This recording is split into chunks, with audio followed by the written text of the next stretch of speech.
Hello guys, magandang hapon.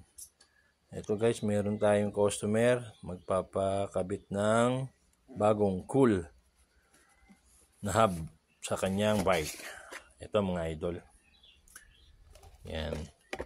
Kakabit natin yung mga idol dito.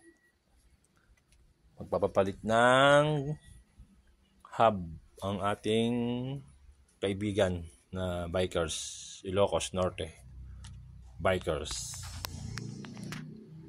Yan. Ayusin ko yan mga idol. I-send ko sa inyo mamaya pag nayari ko na mga idol. Tapusin ko yan. Pakita ko sa inyo yung pag-align.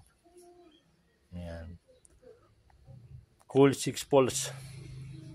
Ayos natin ito mga idol. Salamat mga idol. Watching, subscribe, and like and